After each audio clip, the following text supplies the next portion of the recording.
All right, let's dive into something truly epic. We're not just talking about a collection of stories here, but a grand, cosmic cycle of divine intervention.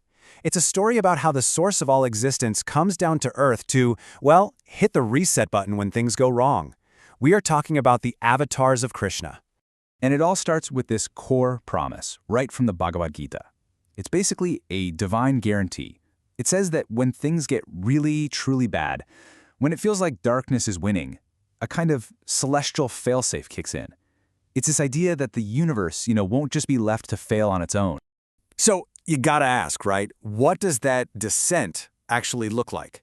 Does this divine power show up as a king, a warrior, or maybe something you'd never expect? Well, as we're about to see, the answer is kind of all of the above and a whole lot more. The form this power takes is called an avatar. It comes from the Sanskrit word that literally means one who descends. The best way to think about it is as a specific version of the divine for a very specific mission. Each avatar is like a purpose-built, tailor-made response to whatever crisis is threatening the balance of the universe at that moment.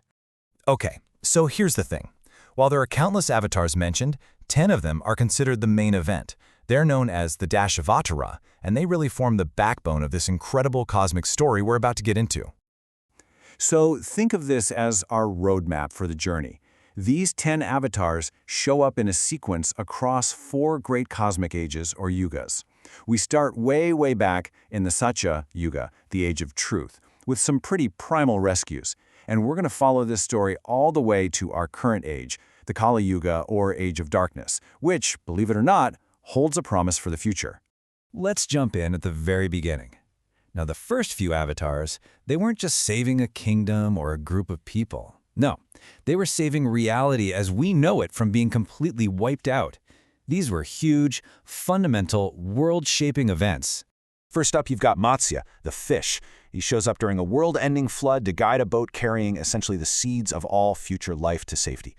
Then came Kurma, a giant tortoise who literally became the bedrock for a mountain that the gods and demons were using to churn the ocean for the nectar of immortality. Seriously, without these two, the whole cosmic story would have been over before it even got started. But, things didn't stay simple.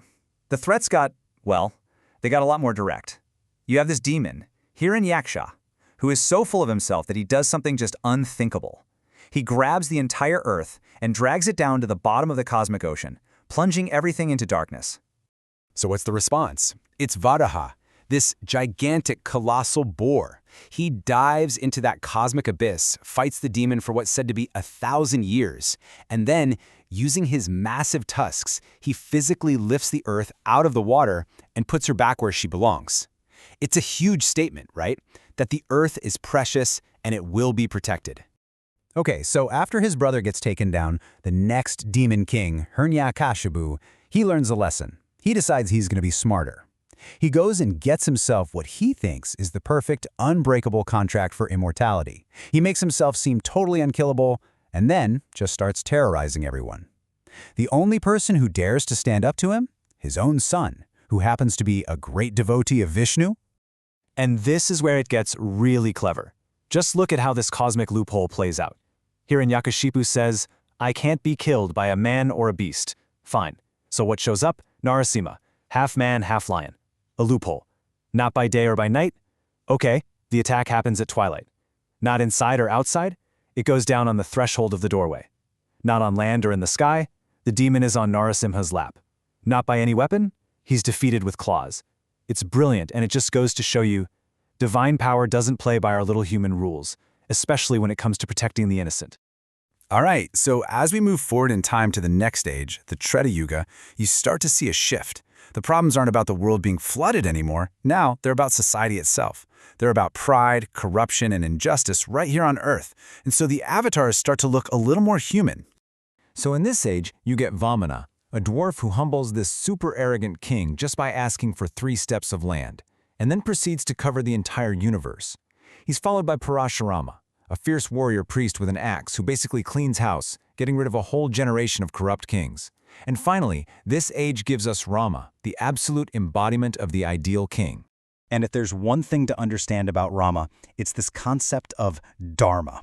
You can think of it as righteous duty or just doing the right thing, always. his whole life, from being unfairly exiled from his own kingdom to fighting an epic war to rescue his wife, was a masterclass in choosing the right path, no matter how high the personal cost. And that brings us to the 8th avatar, Krishna. Now hold on, because this is a major plot twist. According to many traditions, Krishna isn't just the 8th avatar in the lineup. He is the source, the one from whom all the other avatars come. Yeah, he's what's known as the Purna avatar, the complete incarnation. The source material calls him Svayam Bhagavan, the original Supreme Lord himself, showing up in his true form.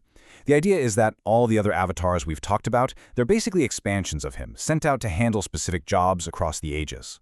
And you totally see this completeness in his life story. I mean, one minute he's this playful, mischievous kid in Vrindavan performing miracles, the next he's the divine lover, enchanting the whole universe with his flute. Then he's on a battlefield, acting as a charioteer and delivering the profound wisdom of the Bhagavad Gita. He embodies everything at once. He's joyful, he's deep, he's loving, and he's fierce. So, where does that leave us? Let's bring this story into our present era, the Kali Yuga, and see what's supposedly coming next. Because believe me, this story is far from over. The 9th avatar is often identified as Buddha. And his appearance makes a lot of sense, right? He came at a time when religious practice was getting bogged down in all these complicated rituals and sacrifices. So he taught a different way, a path of radical compassion and finding peace within yourself, turning people away from external rules and toward inner enlightenment. So, that makes you wonder, doesn't it? If Buddha was number 9, where are we now? What's happening in our current age, this so-called Dark Age, the Kali Yuga? Well, the scriptures make a pretty dramatic prophecy. They say that when this current age hits rock bottom, when greed, corruption, and injustice are just running rampant, that's when the 10th and final avatar is destined to appear. And his name is Kalki. The image is just incredible, a mighty warrior riding a white horse holding a blazing sword. And his mission? It's pretty straightforward, to wipe out the forces of evil, cleanse the world, and kick off a brand new Satya Yuga, a new golden age of truth. So after all that, what's the big idea here? The story of the Dashavatara is so much more than just a list of ancient tales. It's really a powerful narrative about hope.